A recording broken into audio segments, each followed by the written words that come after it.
Hola a todos, bienvenidos a un nuevo vídeo sobre hacking con Python. En esta parte vamos a continuar con la línea de vídeos anteriores sobre servidores, clientes y aplicaciones web. En este caso vamos a hablar sobre urllib3 y request. urllib3 es una librería que extiende las funcionalidades de urllib2, permitiendo aprovechar algunas de las características más llamativas del protocolo HTTP 1.1 de forma automática, como por ejemplo la posibilidad de crear pools de conexiones sobre una misma conexión TCP, lo que se conoce como conexiones persistentes. Además, también permite la validación de certificados en el caso de peticiones HTTPS, algo que si bien se puede hacer utilizando HTTPLib o urllib2, es necesario escribir un buen número de líneas de código y, como ya sabéis, esta no es precisamente la filosofía del lenguaje. Luego también es posible realizar peticiones multipart en formularios, lo que típicamente es implementado para subir ficheros al servidor. Muy bien, como es acostumbrado, vamos a ver un par de ejemplos sobre cómo utilizar esta librería.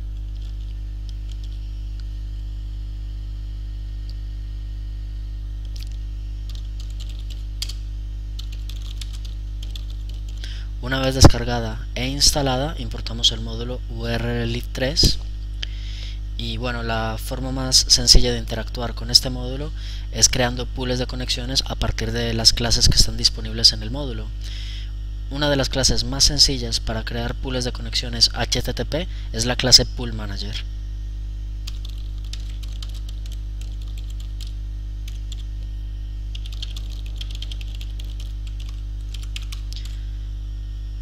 Aquí estamos indicando el número de conexiones que vamos a reservar para este pool. En este caso van a ser 10. Luego el pool se va a encargar de forma automática de manejar todo el tema de las conexiones, de la conexión persistente y de la reutilización de conexiones HTTP. Para realizar peticiones utilizando esta instancia, utilizamos la función request.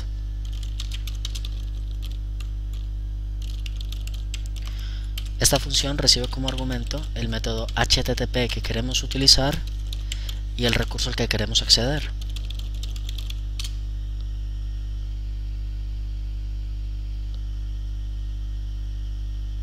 El objeto de respuesta que nos devuelve esta petición es muy parecido a los objetos de respuesta que hemos visto en librerías anteriores, tales como urllib o httplib.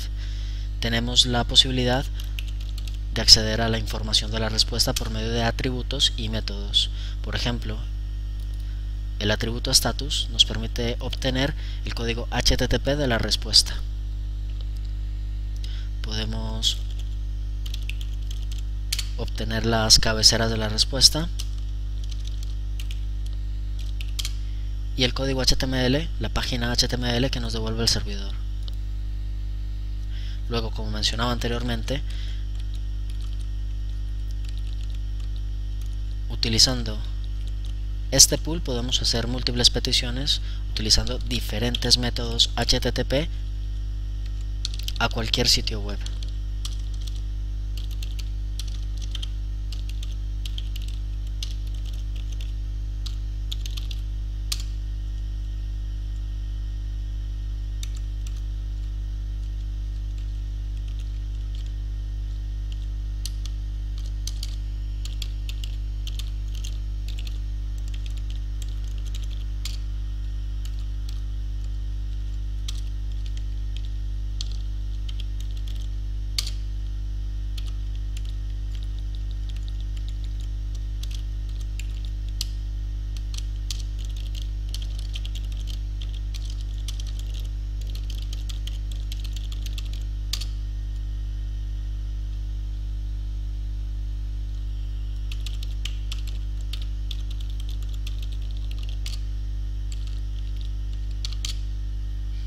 Aquí vemos el número de peticiones HTTP que están siendo ahora mismo utilizadas en el pool.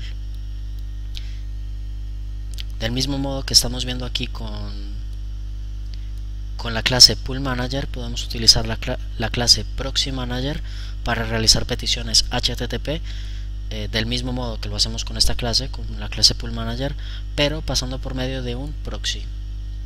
Vamos a probar su funcionamiento, que básicamente es el mismo, y para ello vamos a arrancar el Web Scarab.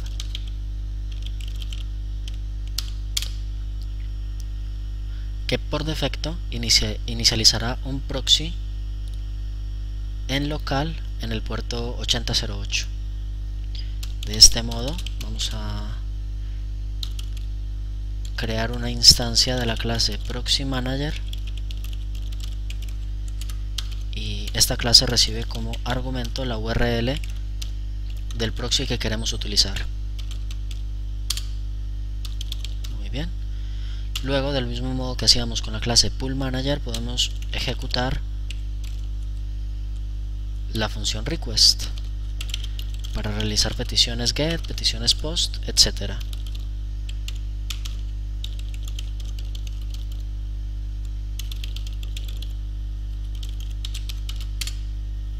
Si nos fijamos, al realizar la petición ha sido interceptada por WebScarab, dado que lo hemos definido en el Proxy Manager como proxy. La petición ha sido interceptada, podemos ver el método HTTP, el sitio que estamos tratando de acceder y las cabeceras. Vamos a aceptar los cambios y vamos a esperar la respuesta. Muy bien. Podemos hacer peticiones a cualquier otro sitio web.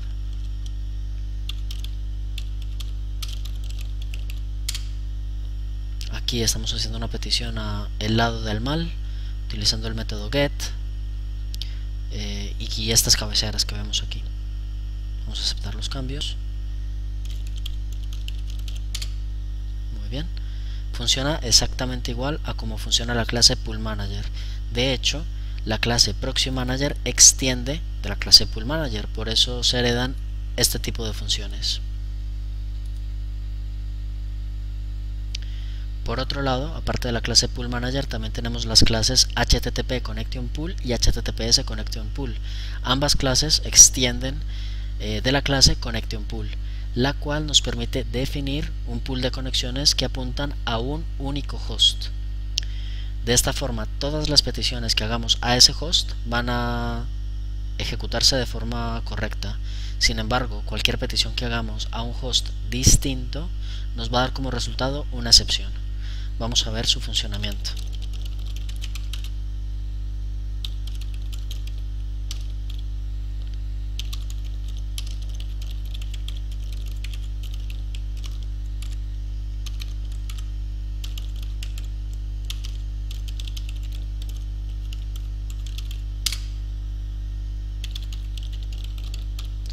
Aquí tenemos una instancia de la clase HTTP Connection Pool y ahora podemos utilizar nuevamente la función request para hacer peticiones a un dominio concreto. En este caso, todas las peticiones tienen que ir a este dominio. Por ejemplo, podemos consultar las entradas publicadas.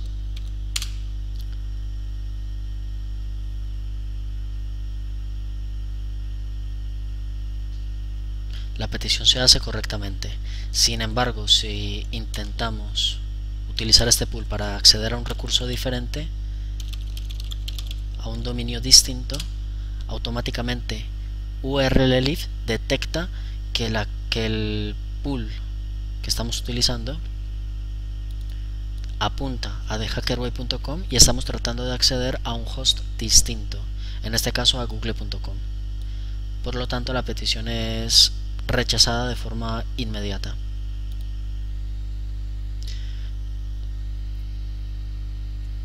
Muy bien, volvemos a la presentación. Por otro lado, tenemos la librería request, que se basa en URLLib3. De hecho, es un wrapper bastante elaborado.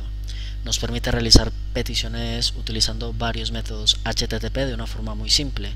Además, algunas características de URLLib y URLLib2 que pueden llevar varias líneas de código. Utilizando request puede ser necesario el uso de una o dos líneas de código para hacer lo mismo. Otra característica que personalmente me parece muy interesante es la posibilidad de crear sesiones de conexiones con el fin de persistir parámetros o cabeceras sobre un conjunto de peticiones HTTP.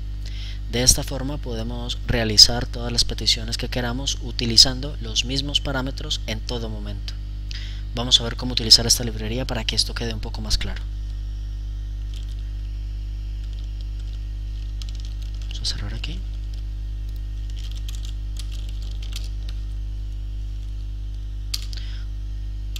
Una vez descargada e instalada, lo único que debemos hacer es importar el módulo request.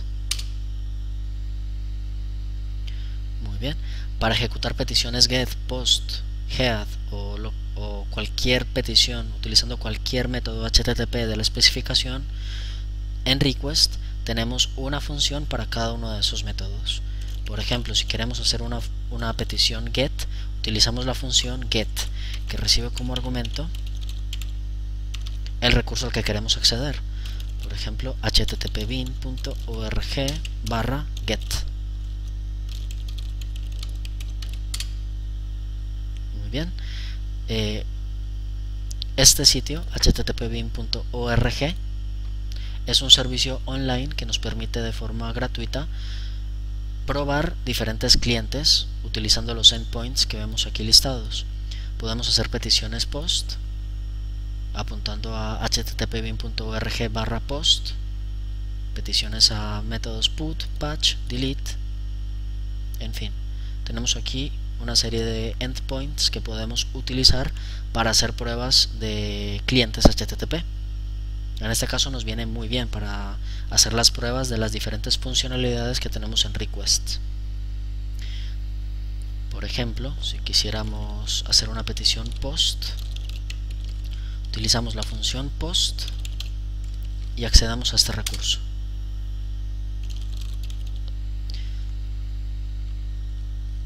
Luego la respuesta tiene cosas como el status code, cabeceras, tiene un objeto request que nos permite acceder a todos los valores de la petición que hemos realizado, por ejemplo las cabeceras de la petición. Podemos obtener la respuesta en formato Unicode o directamente los contenidos. Aquí. Otra característica interesante es que tiene una serie, las funciones tales como get o post tienen una serie de argumentos que nos permiten especificar parámetros pasados por get, headers, cabeceras personalizadas, valores que queremos enviar a formularios, entre otras cosas, cookies incluso, de una forma muy sencilla, solamente indicando un diccionario. Por ejemplo, si queremos hacer una petición get que recibe una serie de parámetros, normalmente utilizando otras librerías tendríamos que componer la URL de forma manual. Con request se hace de forma automática, enviando como argumento un diccionario de parámetros. Vamos a verlo. Por ejemplo,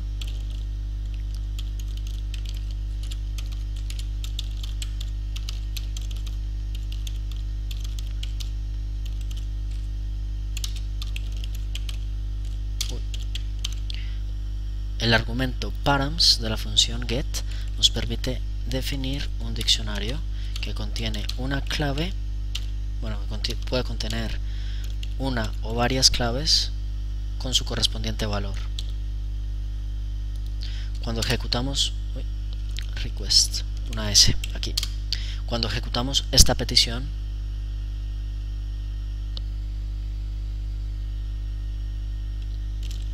y vemos la URL que hemos invocado, podemos ver que la librería automáticamente ha adicionado la clave y el valor que hemos especificado en el argumento params de forma correcta. De esta forma no es necesario crear la URL de forma manual, simplemente indicamos un diccionario con los parámetros que queremos pasar a la petición por get. Del mismo modo, tal como mencionaba anteriormente, podemos enviar peticiones con cabeceras personalizadas. Por ejemplo, request .post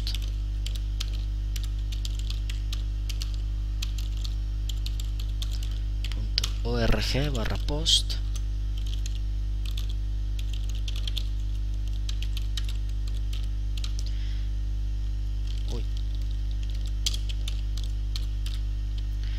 y aquí tenemos el parámetro, el argumento headers, que nos permite indicar un diccionario de claves y valores de cabeceras personalizadas.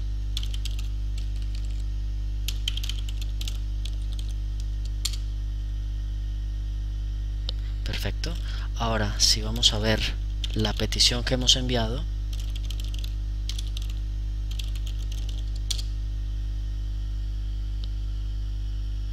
aquí tenemos la clave y el valor de la cabecera que hemos incluido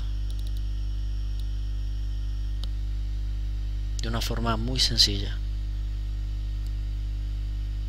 Luego lo mismo podemos hacer con peticiones a formularios. Por ejemplo, si queremos hacer un submit sobre un formulario y queremos enviar datos a ese formulario, por ejemplo,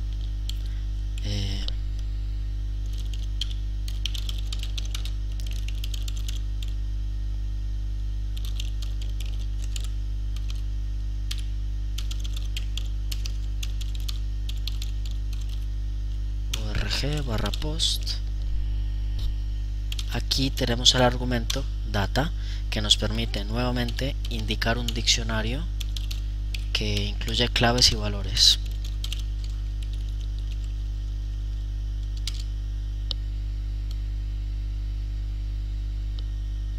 Bien.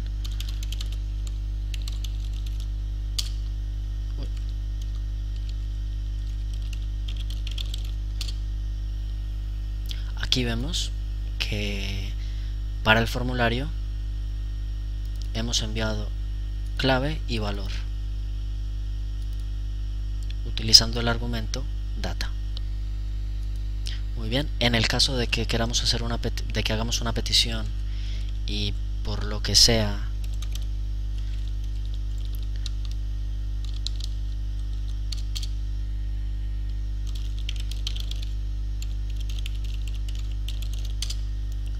nos devuelve un error, por ejemplo en este caso un HTTP 404, o si nos devuelve un HTTP 500, podemos utilizar la función raise4status para ver un poco más de información sobre la excepción que se ha lanzado. Aquí por ejemplo vemos que es un problema del cliente que está tratando de acceder a un recurso que no se encuentra. Luego también podemos enviar cookies utilizando el argumento cookies de una forma muy similar a como lo hacíamos con los parámetros, con las cabeceras o con datos que se envían por medio de del cuerpo de la petición.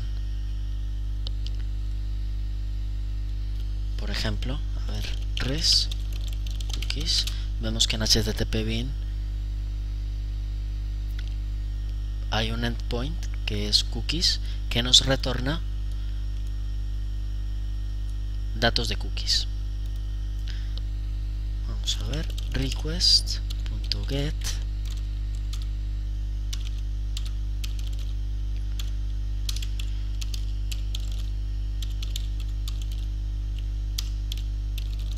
cookies.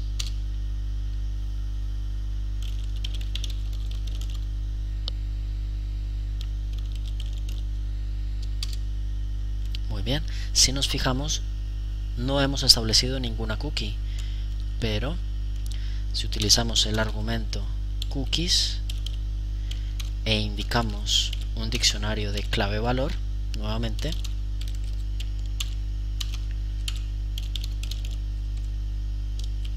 vamos a indicar más de uno para variar.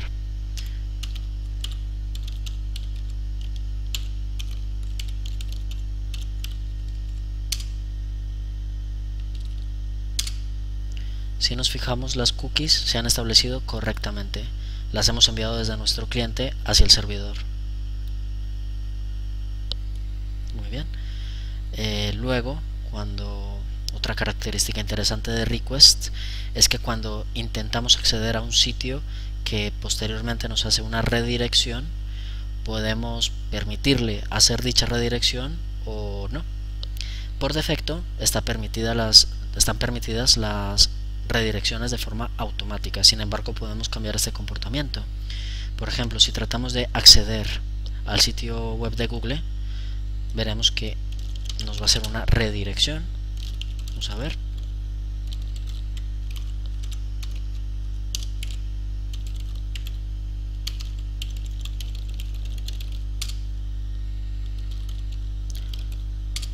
Sabemos que nos ha hecho una redirección porque la URL que finalmente se ha invocado es distinta de la que hemos indicado en la petición. Sin embargo, también podemos ver el status final, status code, perdón, que es una respuesta HTTP 200, y podemos acceder al historial de peticiones. Aquí vemos que en el historial, antes de recibir esta respuesta HTTP 200, ha habido una respuesta 302, que es un redireccionamiento. Por lo tanto, si queremos evitar que se hagan este tipo de redirecciones, podemos utilizar el argumento allow redirects.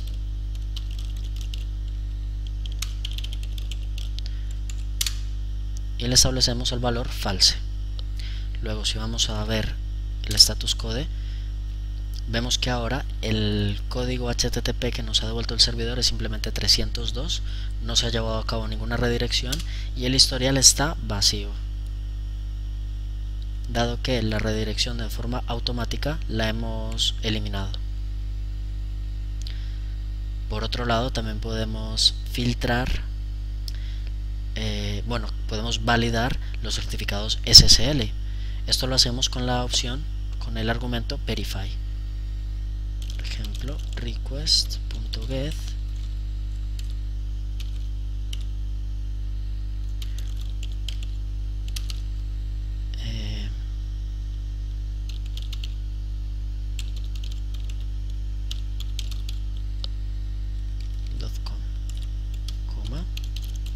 verify true.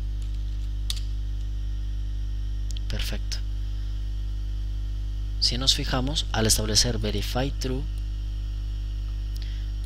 nos está indicando que este dominio no coincide con ninguno de estos.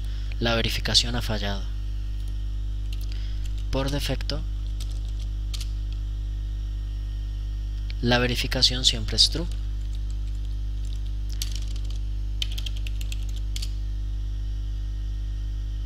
Si la desactivamos, vemos que obtenemos una respuesta HTTP 200. Por defecto, siempre se verifican los certificados que nos devuelve el servidor y se verifica que sea de una fuente confiable. Eso por defecto. Sin embargo, en estos casos podemos desactivar esa verificación de certificados. Por otro lado, también podemos utilizar métodos de autenticación. En este caso, por ejemplo, podemos utilizar autenticación básica del protocolo HTTP por medio de del parámetro out, el cual recibe como argumento una tupla que contiene el usuario y la clave.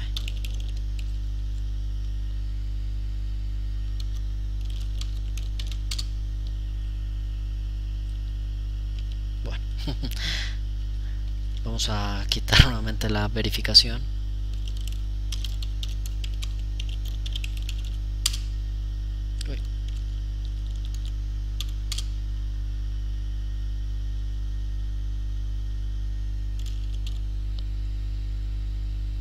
Luego, si nos fijamos en las cabeceras, en las cabeceras de la petición,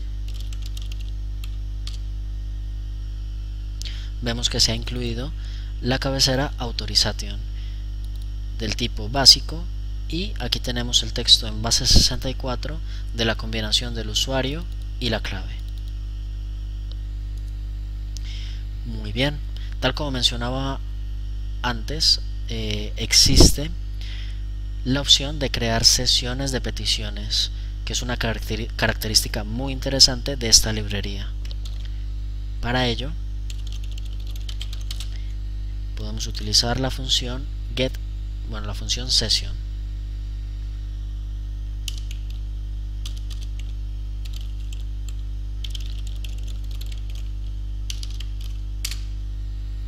Ahora que tenemos este objeto, podemos hacer peticiones HTTP de forma directa utilizando esta sesión. Y los argumentos, las cookies o las cabeceras que establezcamos a la sesión van a aplicar a todas las peticiones que hagamos. Por ejemplo, vamos a establecer una cookie. Podemos hacerlo así: cookies barra set con nombre y valor. Vamos a ver, session.get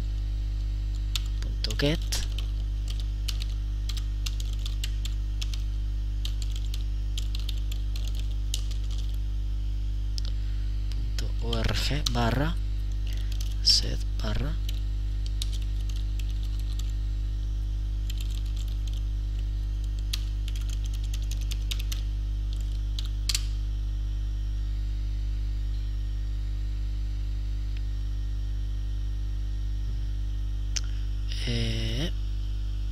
vale, que lo he escrito mal.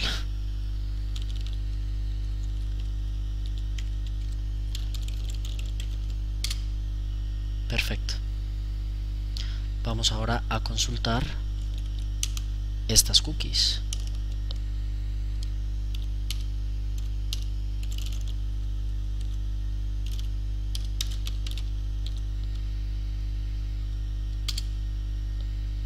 Vale. Text. Aquí está la cookie que hemos establecido anteriormente. Ahora vamos a establecer valores a esta sesión. Por ejemplo, podemos establecer el atributo out, que como vimos anteriormente es autenticación básica.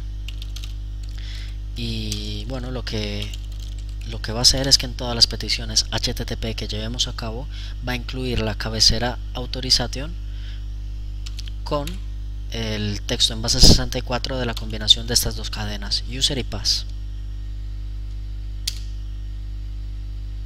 Podemos incluir cabeceras personalizadas que se van a incluir en cada una de las peticiones HTTP que hagamos con esta sesión.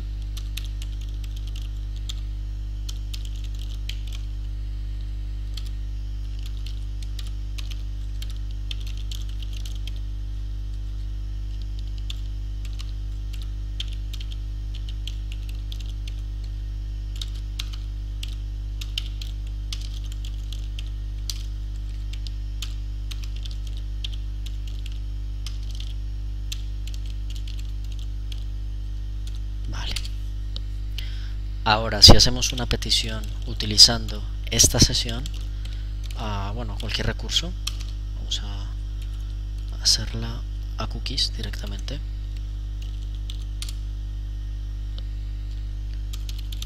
Print text. Vemos esto, pero si nos fijamos en las cabeceras de la petición, vemos que en primer lugar tenemos las cabeceras que hemos establecido aquí arriba: header 1 con hvalue 1, header 2 con hvalue 2, y vemos también que la autorización se ha incluido, autenticación básica. Esto gracias a estas dos líneas de código que hemos incluido acá. Tal como mencionaba anteriormente, estos valores van a aplicar para cualquier petición HTTP que hagamos utilizando esta sesión. Por ejemplo, tratemos de acceder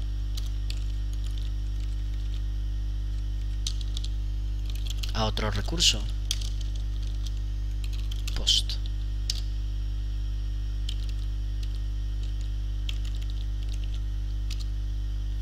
Nuevamente tenemos las cabeceras que hemos indicado anteriormente, incluyendo también la cabecera Authorization, que es una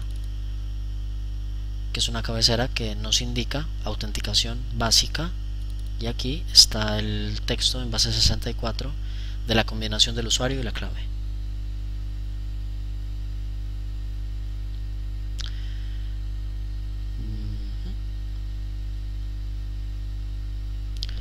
Creo que con esto será suficiente. Esto es todo de momento. Muchas gracias y hasta la próxima.